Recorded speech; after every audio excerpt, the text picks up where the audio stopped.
This is episode number 122 of the Guns Magazine podcast.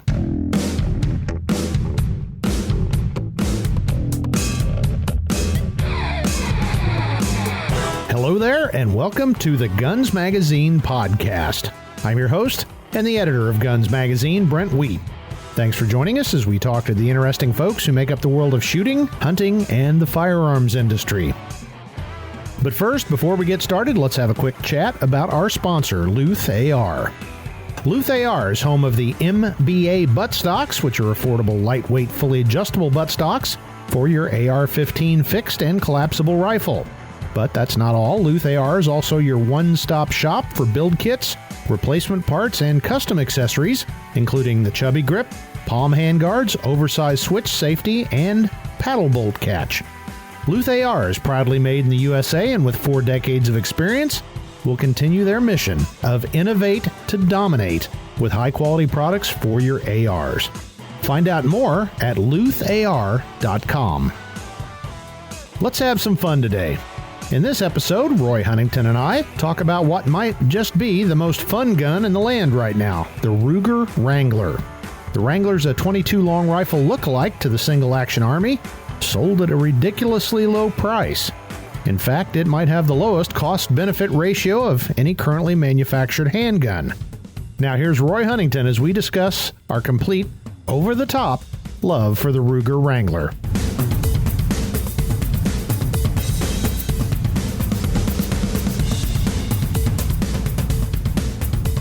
Well, Roy, good afternoon. Howdy, sir. Today, we've had a couple of weeks of some pretty heavy stuff, some pretty serious stuff, and I always encourage folks to go back and check the last couple of episodes because they've been some pretty strong ones I've been pretty proud of. But let's have some fun today, and let's talk about something that is nothing but pure fun, and that is the Ruger Wrangler revolvers. Yay!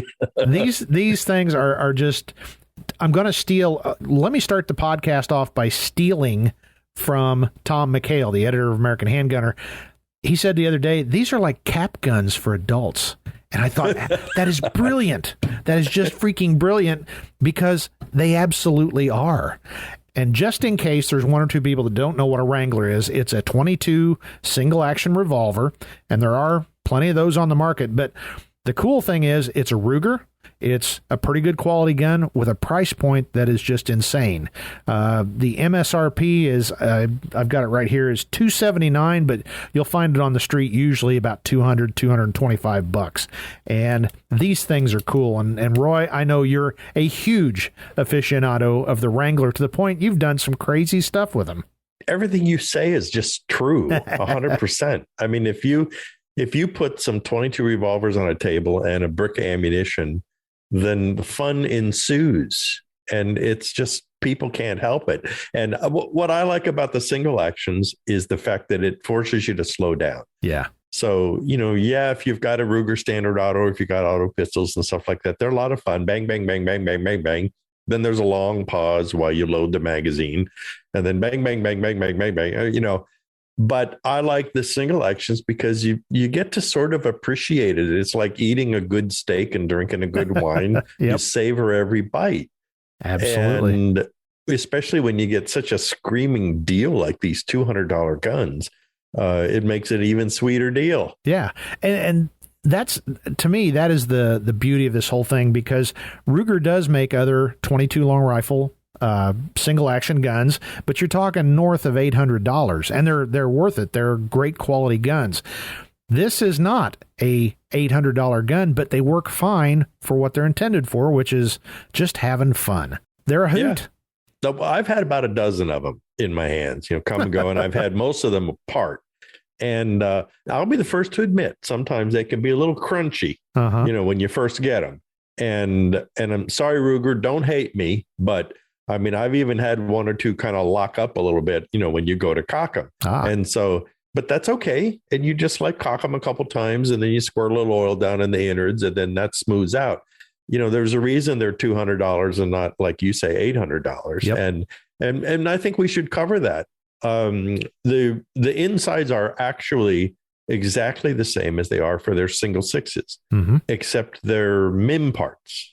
But MIM parts are okay nowadays, because unlike 25 years ago where MIM parts was like, silly putty, mixed with metal filings, today's MIM is actually very good quality, hardenable and everything. So I find these guns respond to action jobs as well as the single sixes do. And so, but they save money because the frames, I believe it's cast aluminum and ZMAC, I think they're called ZAMAC, something like that. Something like that. It's kind of a zinc stuff, and it is cast because it got casting lines.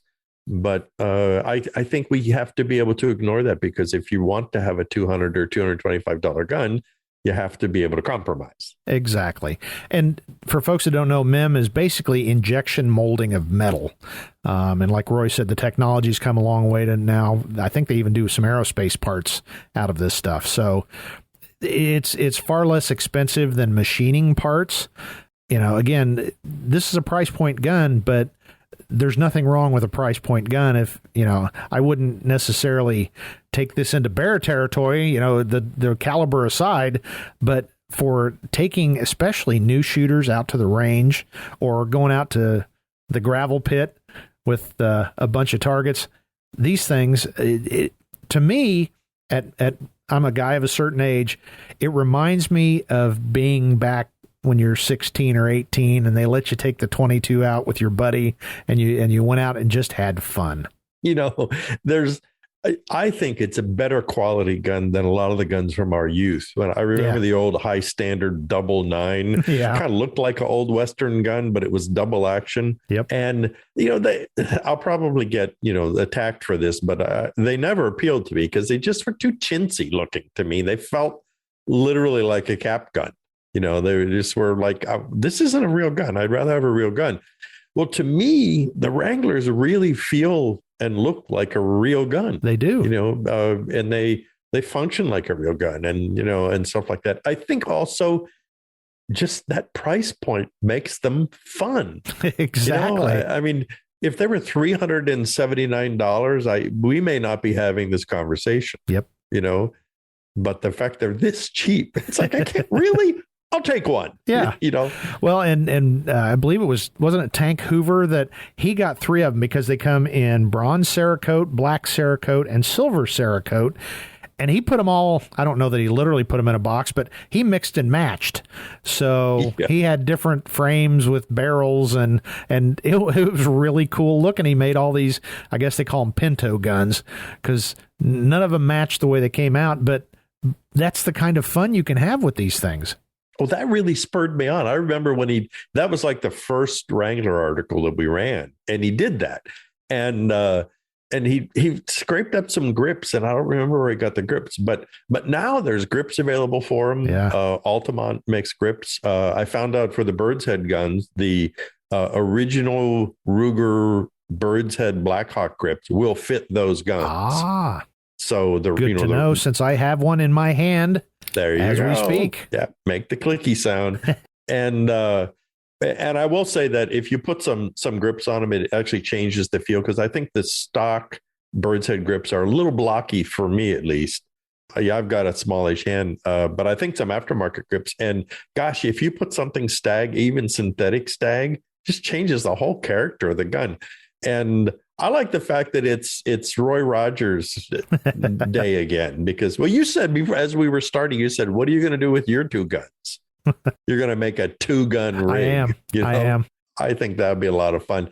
And the Bird's Heads especially, I think, are excellent little trail guns because they're safe to carry, transfer bar guns. And if you load with a good quality 22 long rifle cartridge and tuck them in your backpack, well, gosh, what a nice little backup trail gun. The ones that I have seem to shoot about 3 inches at 25 yards. Yeah. And I will say on the ones that I've been modifying lately, you recut the muzzle chamfer and recut the forcing cone and clean the trigger up a little bit.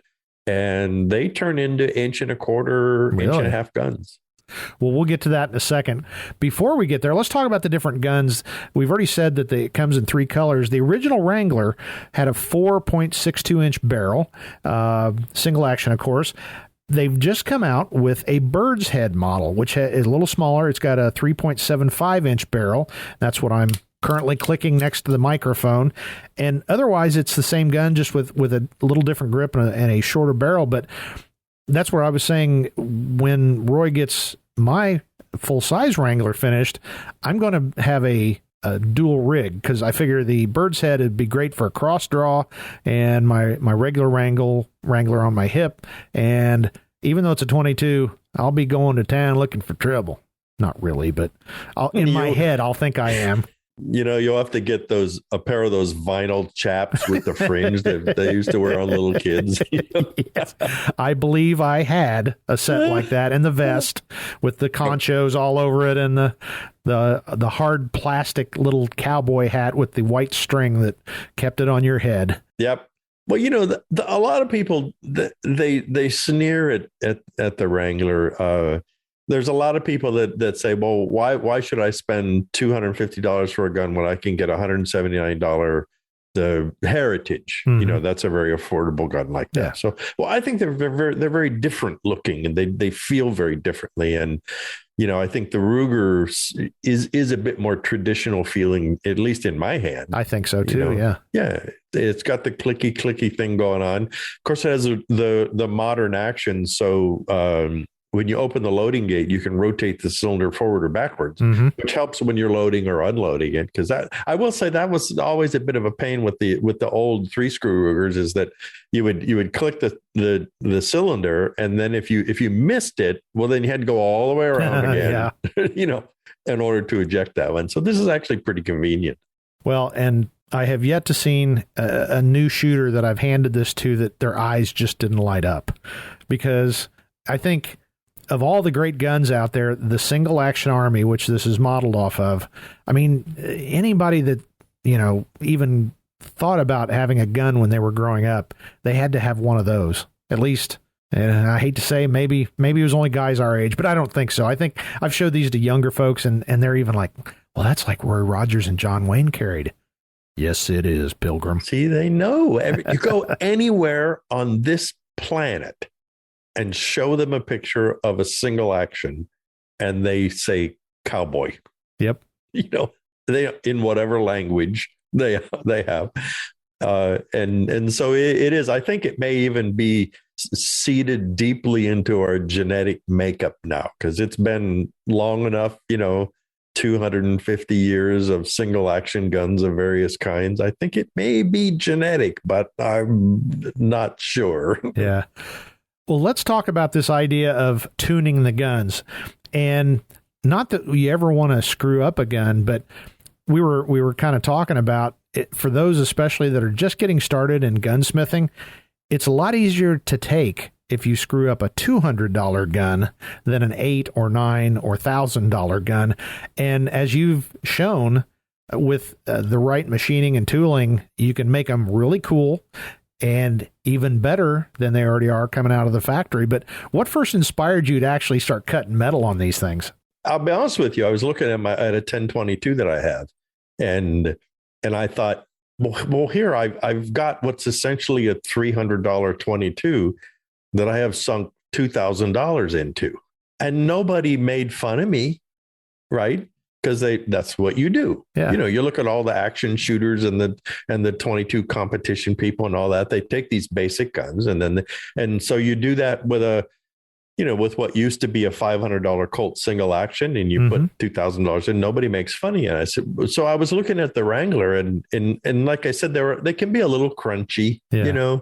The casting lines always kind of bothered me a little bit, and I thought, well, heck, just like you say, for $200, I don't think I can really hurt this. And so what I did with mine was I just thought, well, what does it need most? And I thought it needs action work for the mm-hmm. most. And so I took it all apart. It's pretty simple to take apart. And I just did to the action what I would do to any single action gun, and, slicked them up and polished and got rid of the burrs and all that and put it back together. And no trouble with the MIM parts.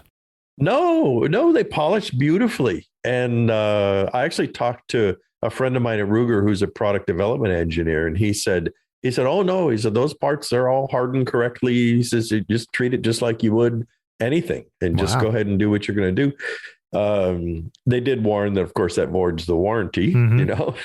I said I wasn't really concerned about that. It's $200 gun. Exactly. So, anyway, I put the darn thing back together and it completely changed it. Wow. Trigger pull went from a gritty, 5 pounds or something down to a pretty snicky, 2 3/4 or 3 pounds. And I thought, well, gosh, what would I do next? And I thought, what could I do for accuracy? Because 3 inches is adequate, and that's better than a lot of guns, but I thought, I wonder if we could improve on that. Yeah. And so the better trigger actually helped a lot. And so I recut the muzzle, which it was actually pretty good to begin with, but I recut it and squared it. And lo and behold, the group shrank. No kidding.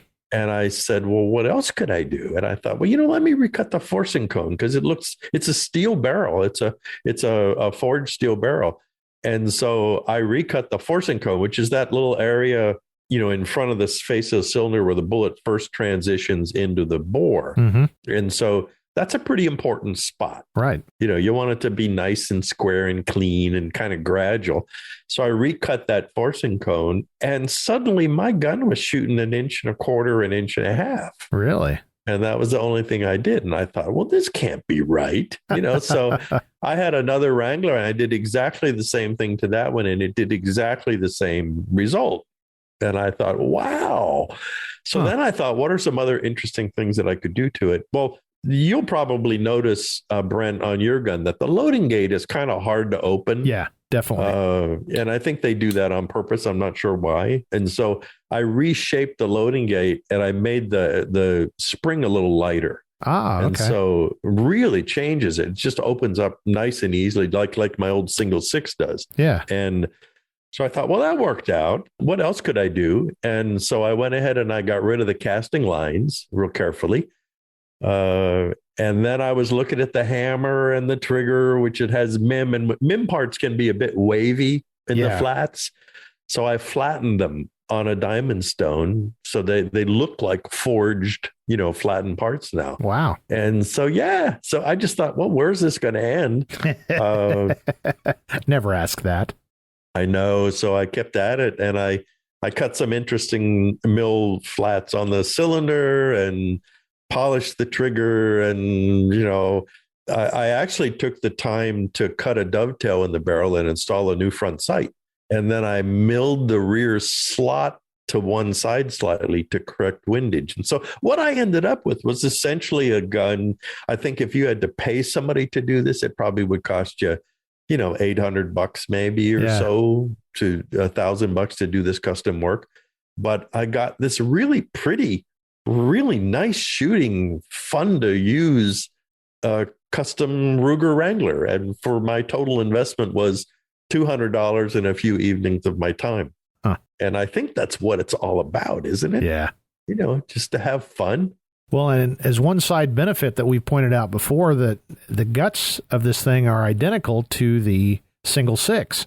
So if you've ever thought about doing work on your single 6, this might be a good place to get started.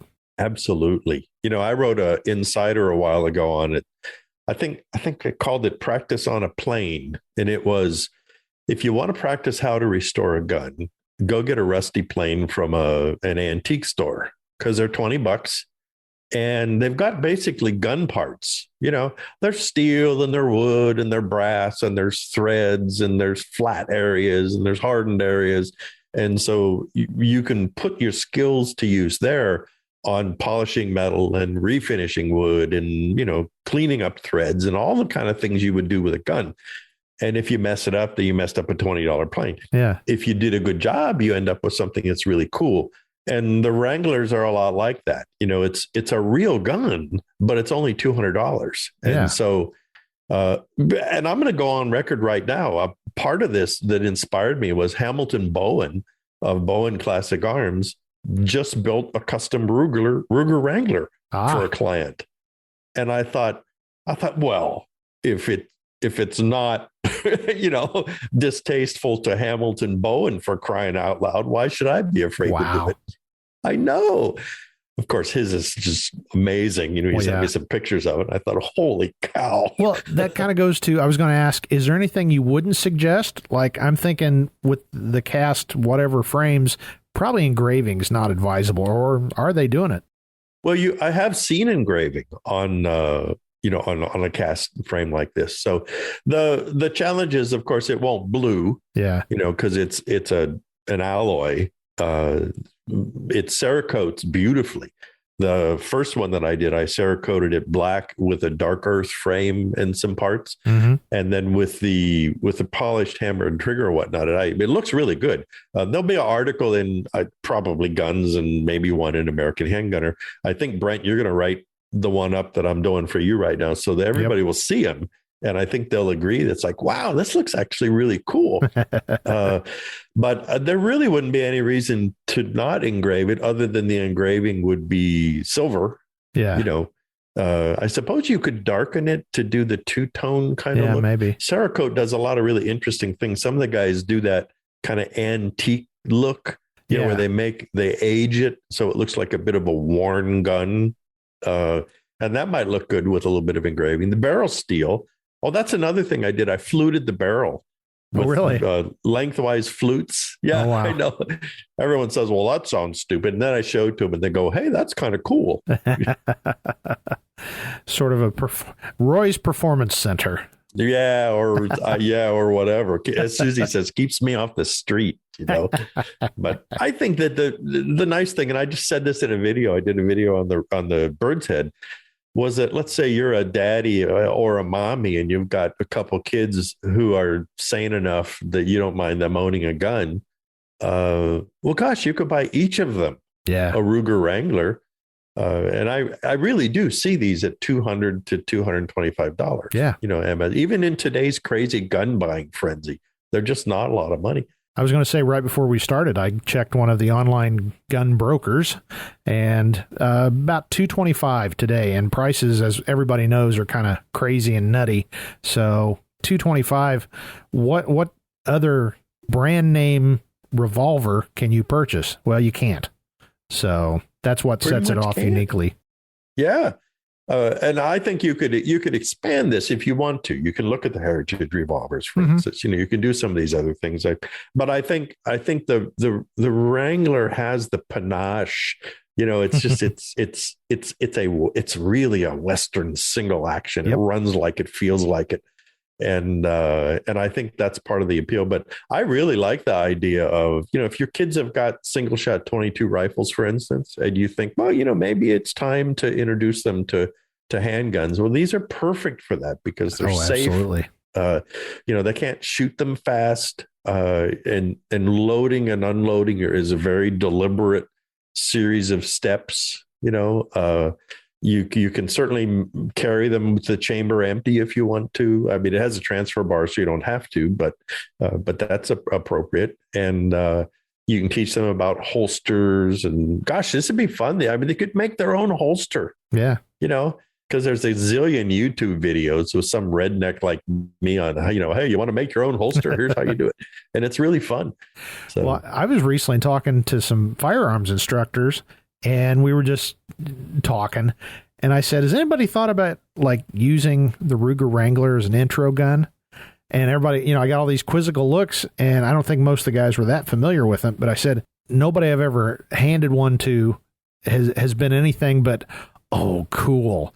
And because of all the reasons you said, that, the loading drill is slow and controlled, they can focus on the mechanics of gun handling before they have to deal with things like slide releases and magazine releases and cocked and locked or not cocked and locked, all these different things. These guns are about as simple as it gets in a real gun, and at least in a pistol. And what would be wrong with starting folks out? And I think it's a great idea. And that's one of the main reasons I like them, aside from just carrying them for fun and shooting them. But I think as I start to teach, say, my granddaughters how to shoot a pistol, I can guarantee you the first thing they're going to be shooting is going to be a Ruger Wrangler. Here. I've always had my single six, which is essentially this, only a quote nicer gun from Ruger. And that's that or a Smith & Wesson 22 revolver, double action revolver are always the guns that I introduce people to. Right. And I like the single actions, like the Wrangler, because as we said, it slows people down and everything's very definitive. You cock the hammer.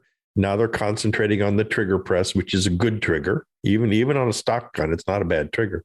The sights are clear and they know exactly what's happening. And plus, as a teacher, especially with kids, you can look over and at a glance tell if the gun is safe or not. Right. The hammer's cocked or not.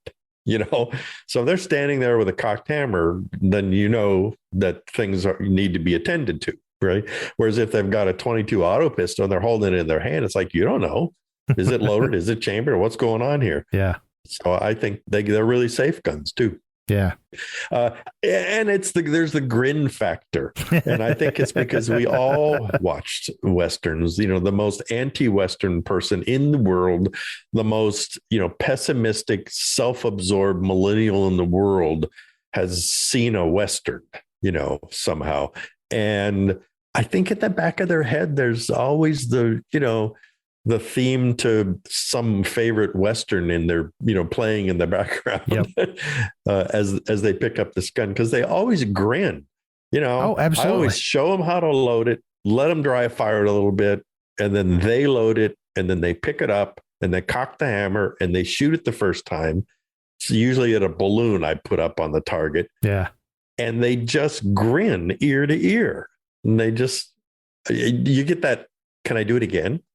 Well, that's why I was saying to these instructors is for folks that have never fired a pistol, and we get a lot of that, start them out on something like this because the intimidation factor is just not there. With a semi-auto especially, there's levers and stuff, and there's just a lot more, it's more psychologically intimidating. These are not. You cock the hammer and you pull the trigger and the gun goes bang, and then you got to do it all over again. It's still the act of firing a handgun, but it just takes the stress level for the new shooter way, way down. And it doesn't go bang really loud or kick hard or anything. I've got a break open single shot 22, and I've had people who say, "Oh, do you have an AR-15? I want to see one of those." I've never shot a gun. Yeah. And you bring it out, and if they're brand new to it, no matter how patient you are, they're intimidated by the look of the gun. They're intimidated by the manual of arms. You got all of the magazine and put the magazine and run the bolt and turn the safety on and do the bolt release. And what is it? They always say, what if I forget this? Mm-hmm. Okay, well, then you got to do that's always, they're afraid of screwing up. Because there's a lot to do. And it goes off and it goes clang, clang, clang by your ear there, and it throws the brass out across the thing. And then now what do? They don't know what to do. And so what I do is I always say, look, we will shoot this gun later on, but first we're going to shoot this gun. And I break out this single shot, break open 22 that I have. And you can see that it's like this sigh of relief. Yeah. And they can see it. It's like, there's the hole where the bullet goes into, and you hand them a 22 bullet and then you put it in and close it. And then I say, see this hammer? Now pull that back. There you go. Now, when you press the trigger, the gun will shoot. It's like everyone can understand that. And so they do that, and then they get confident and they enjoy it. And they say, well, this is really fun, and then the next step is, whatever the next step is. But, and what is it? I always say to anybody that will listen, gun and fun are one letter apart. Hear, hear. Yeah. Well, Roy, we're both huge fans of the Ruger Wrangler in both incarnations. I'm looking forward to the one that you have worked on for me. One of the most expensive Ruger Wranglers in America, probably at this point. It's true. But closing thoughts on this very, very unique gun. Just go get one. Just don't try to justify it. This isn't something you justify. This is something that you just have to have one and enjoy it. So, because when you read the articles about the custom guns in Guns and American Handgunner, you will want to do that. Amen. Well, Roy, thank you so much, and looking forward to getting that gun in my hand, and we may have to revisit somewhere down the road after I've managed to put a couple thousand rounds through it. So thank you very much. Thanks, Brent. It was a lot of fun.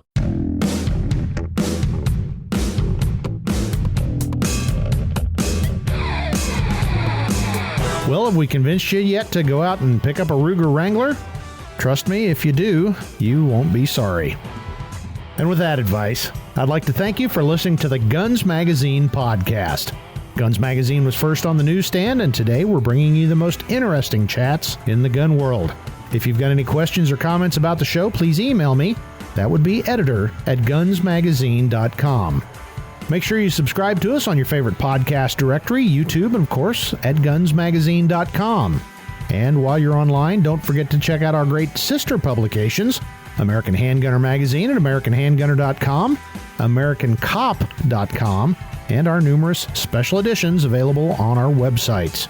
Most of all, while you're online, I'd also appreciate it if you would share a favorite episode or some kind words on your own social media.